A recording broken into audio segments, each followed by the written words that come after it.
It's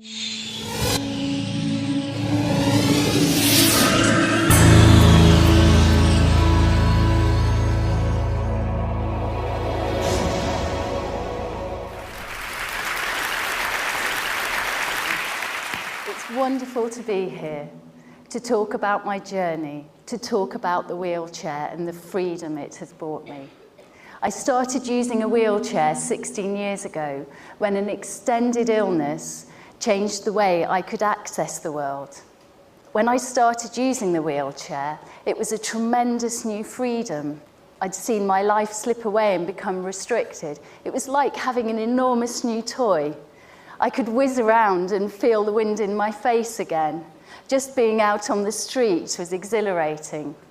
But even though I had this newfound joy and freedom, people's reaction completely changed towards me. It was as if they couldn't see me anymore, as if an invisibility cloak had descended.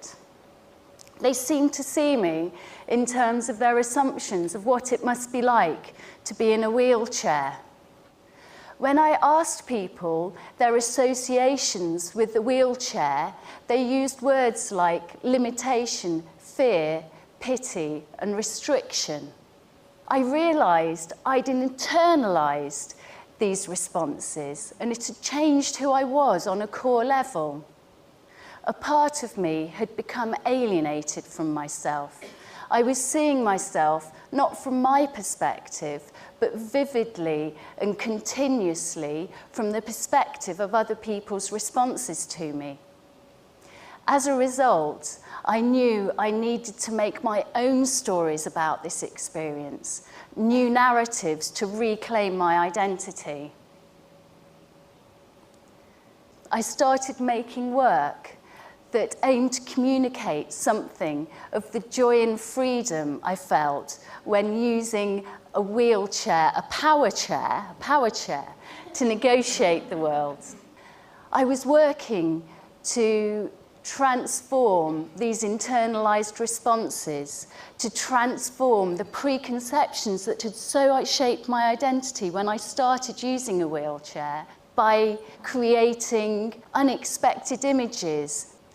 The wheelchair became an object to paint and play with. When I literally started leaving traces of my joy and freedom, it was exciting to see the interested and surprised responses from people.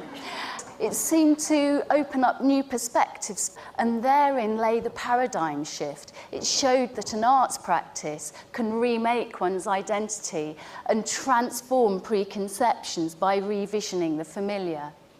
So, when I began to dive in 2005, I realized scuba gear extends your range of activity in just the same way as a wheelchair does, but the associations attached to scuba gear are ones of excitement and adventure, completely different to people's responses to the wheelchair. So I thought, I wonder what will happen if I put the two together. And the underwater wheelchair that has resulted has taken me on the most amazing journey over the last 7 years. So to give you an idea of what that's like, I'd like to share with you one of the outcomes from creating the spectacle and show you what an amazing journey it's taken me on.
It is the most amazing experience, beyond most other things I've experienced in life. I literally have the freedom to move in 360 degrees of space and an ecstatic experience of joy and freedom. And the incredibly unexpected thing is that other people seem to see and feel that too. Their eyes literally light up and they see things like, I want one of those, or if you can do that, I can do anything. And I'm thinking it's because in that moment of them seeing an object they have no frame of reference for, or so transcends the frames of reference they have with the wheelchair, they have to think in a completely new way. And I think that moment of completely new thought perhaps creates a freedom that spreads to the rest of other people's lives. For me, this means that they're seeing the value of difference, the joy it brings, when instead of focusing on loss or limitation, we see and discover the power and joy of seeing the world from exciting new perspectives. For me, the wheelchair becomes a vehicle for transformation.